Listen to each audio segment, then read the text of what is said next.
Good morning everybody, welcome to Fish with Bish. We're back at Willow Marsh after a long winter. Clocks have changed, lighter days, warmer days supposedly. It's a bit chilly, bit blustery today, so I apologise for the noise on the camera. But welcome to Fish with Bish. Willow Marsh, there's the willow. It's a bit marshy, so there we go. Been talking to Mark about changes over the winter, just general tidying up stuff. The hut where you actually pay is now, it's kitted out brilliantly. You've got some nice bait in there, some good quality bait, some dynamite baits in there.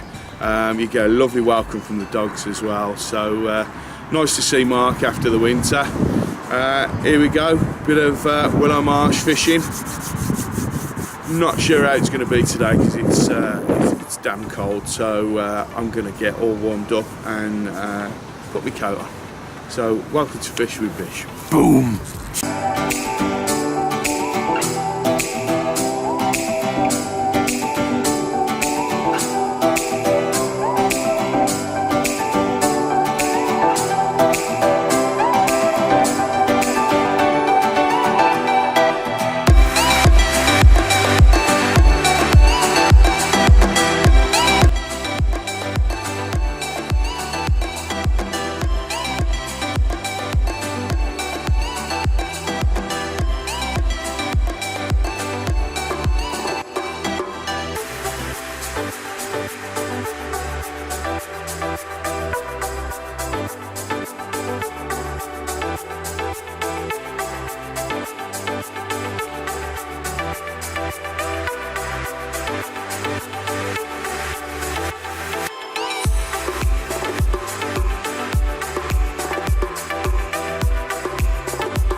Maggots. Yeah, nice fish. Subscribe to Fish with Bish.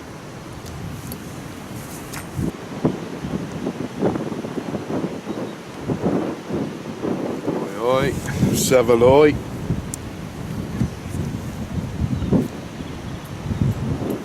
On the pellet, Dad.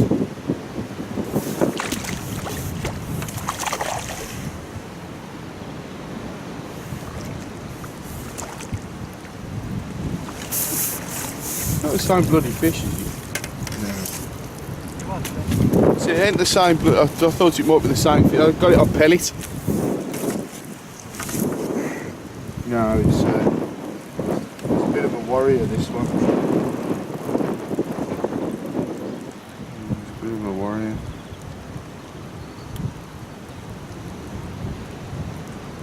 There he is. Nice fish, as I say. Bit of a worry, he's coming out of the winter, needs to get a bit more condition on him. It'll be a good looking fish. Tell you what, Dad, yeah, there's never any marks on the lips, is there?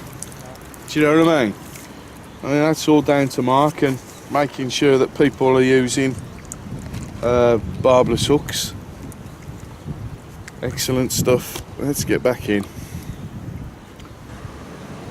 Found a slope again. It's like a gully, so I'm sort of positioning this on the edge of the slope, but it's strange because it's going that way. It's going straight away from me, not across. And I think if I can get it in the right spot,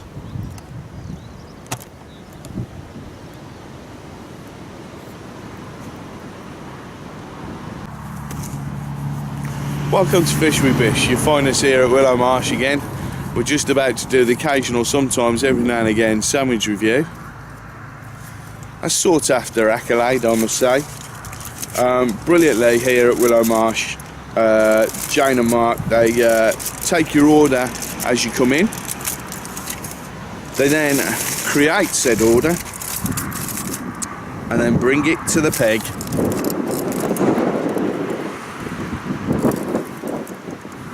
Sausage and egg with red sauce, and a cup of coffee. So first of all, the occasional every now and again review, a well sought after accolade in the culinary circles of the world. Gordon Ramsay's got nothing on me. So there we go, let's have a look at the sandwich. Oh look, sausage and sauce, red sauce, ketchup. So let's have a, that's it, remembering to take a small bite so I can actually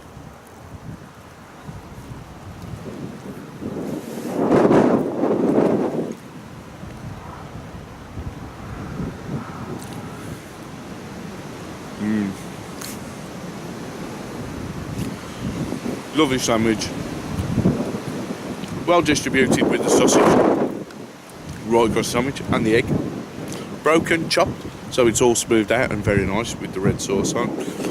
Delivered in silver foil inside a bag,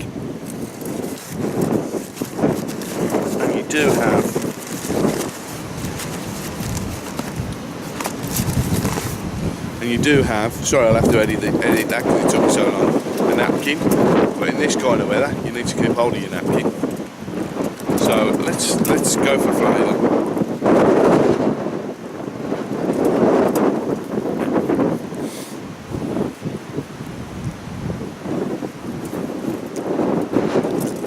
Oh, it's bloody lovely. Jane has surpassed herself. She told me she made the sandwich, but I could tell because the silver foil had hospital corners as it was wrapped round. It was very neat and nice. Mark just crunches it up and makes it. But absolutely stunning sandwich. I've got it. They've upgraded. I've got to be honest. They've upgraded. So we're looking at an 8.5, bordering on a 9. But bye.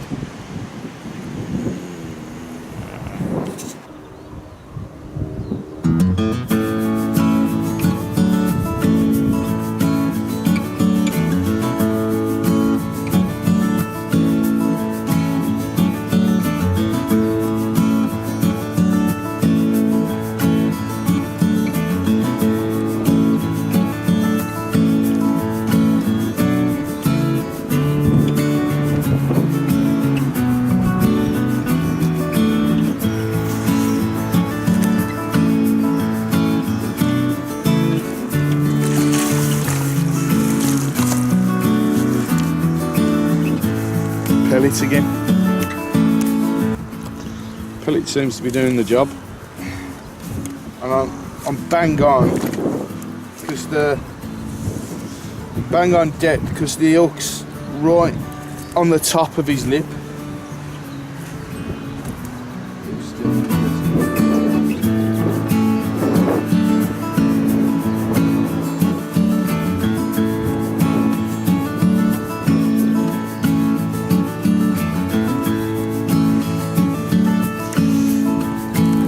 Let's have a look at this one.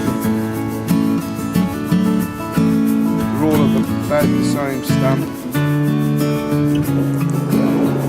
Still, there we go.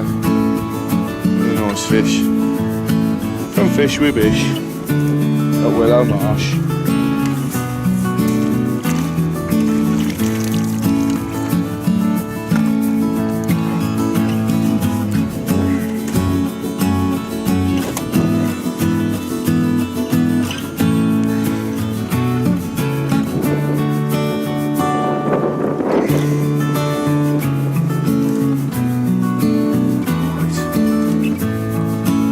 That's how deep I am, Dad. Can you see? That much? About 3.5 foot. Yeah. Is it?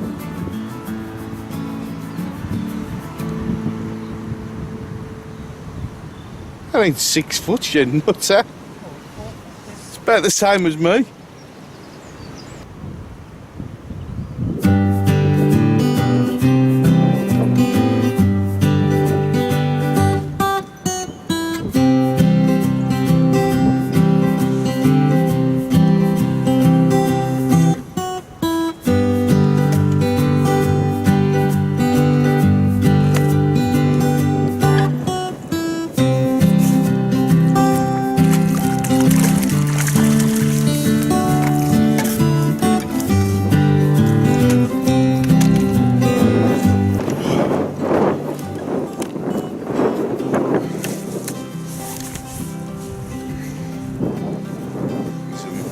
much darker fish. Oh, he looks come out, brilliant. Let's have a look at him. It's a bit lively. So.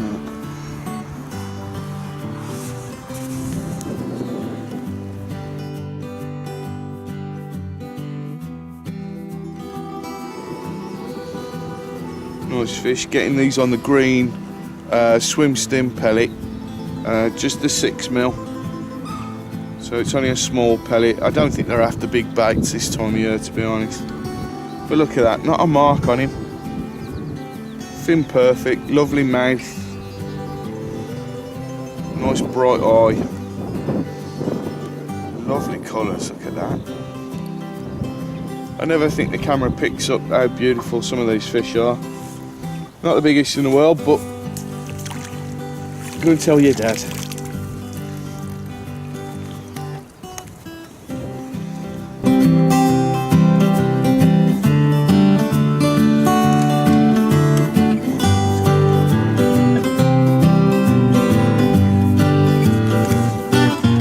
Right, just take a minute. Hello, sorry. Let's just take a minute to talk about fish welfare and fish safety while I'm putting this pellet on. I was discussing with Mark this morning, and he brought up a good point that when we come to commercial fisheries, you normally dip your nets in a fish-friendly disinfectant so that there's no cross-contamination from one fishery to another.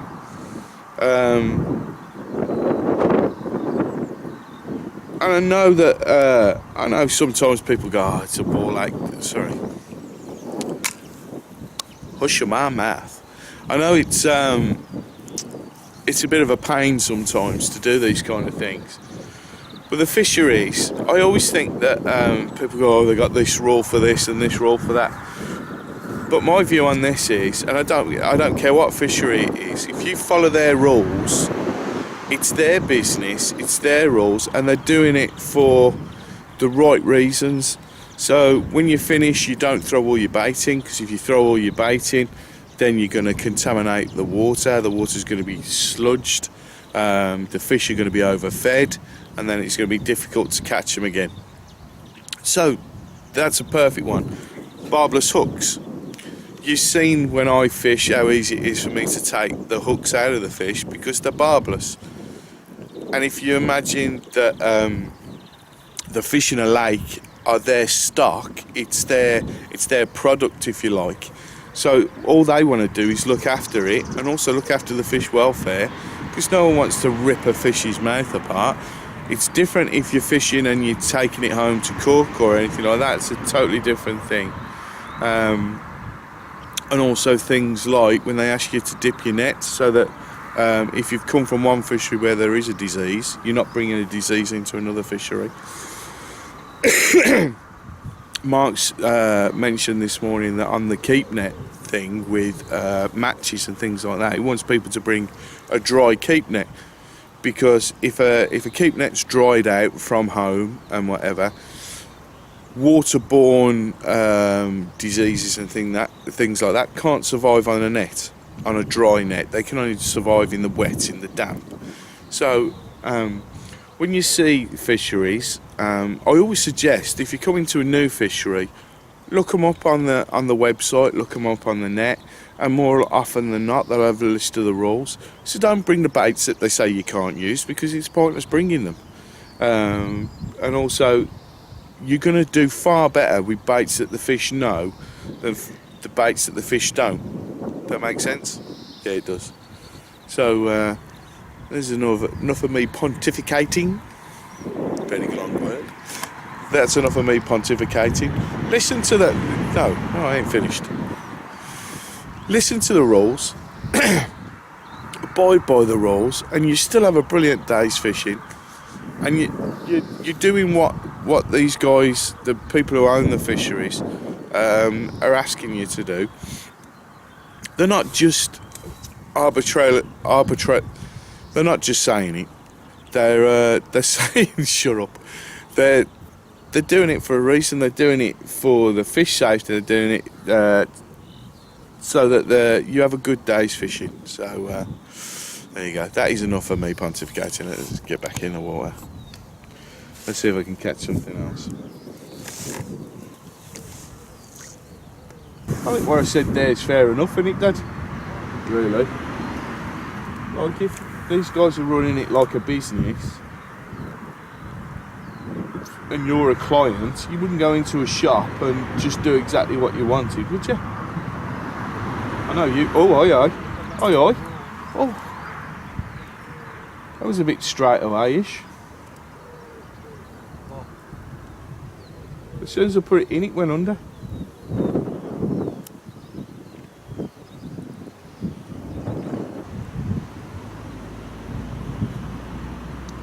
Yeah, if I can find the right spot where it's like the upward slope, I'm on sort of almost at the bottom of that slope. They seem to pick it up quite quickly. I mean, quickly in terms of winter fishing. How many's that I've had, Dad? 4. How many's that I've had? 4.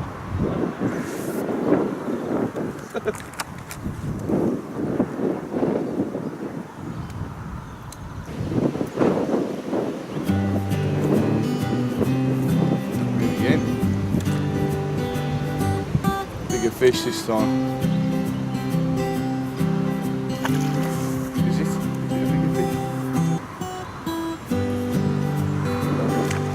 Oh, it's a tench, I think.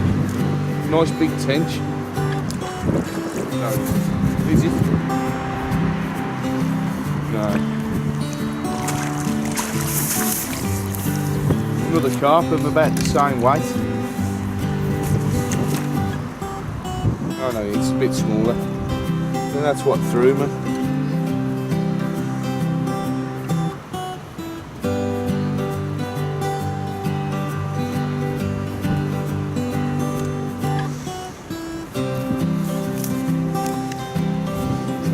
One.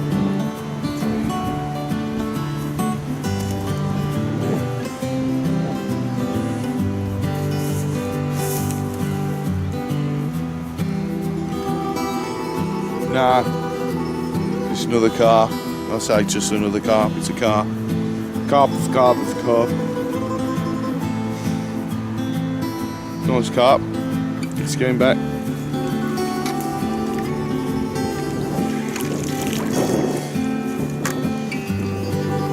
So we're doing all right, really, considering it's winter.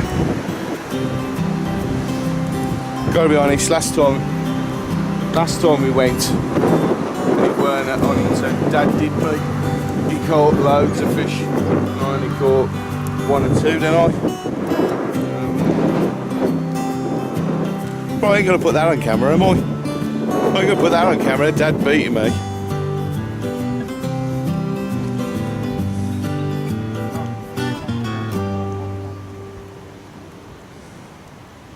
Just got to give him, every now and again, give him a bit of encouragement.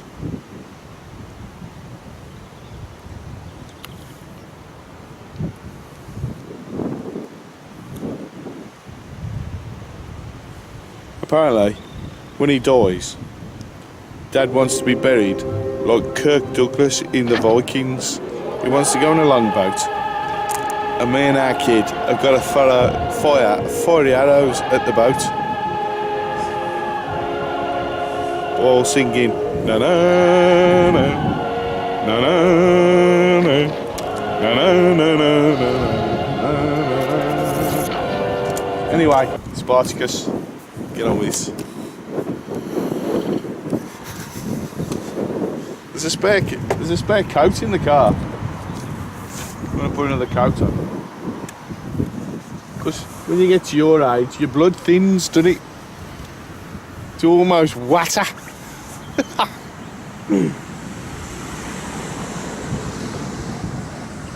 There'll be comments on the video about me being disrespectful to my father. Little do they know how horrible you are. We all think you're lovely.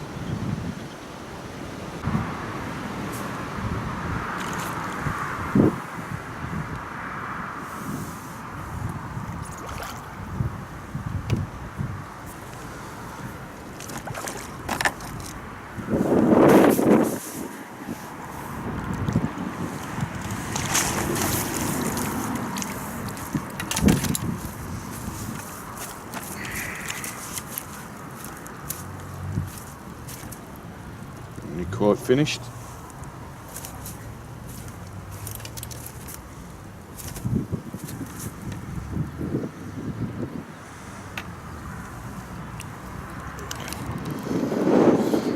Let's have a look at him.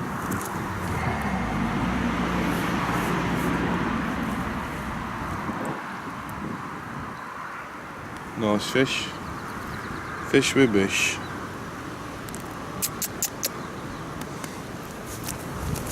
Let's get him back.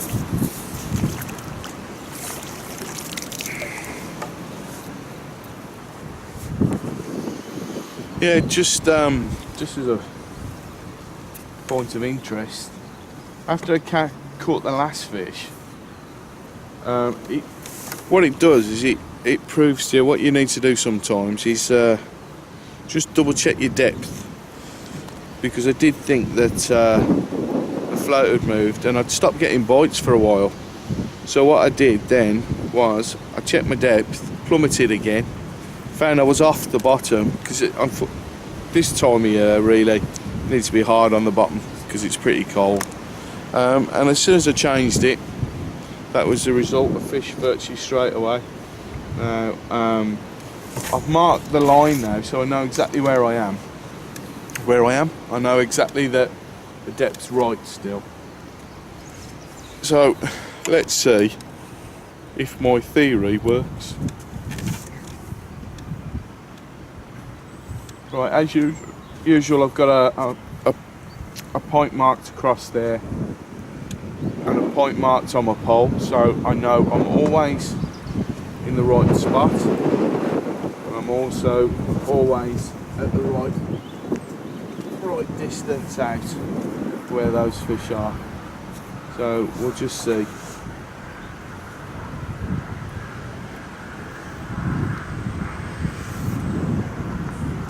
Oh, and also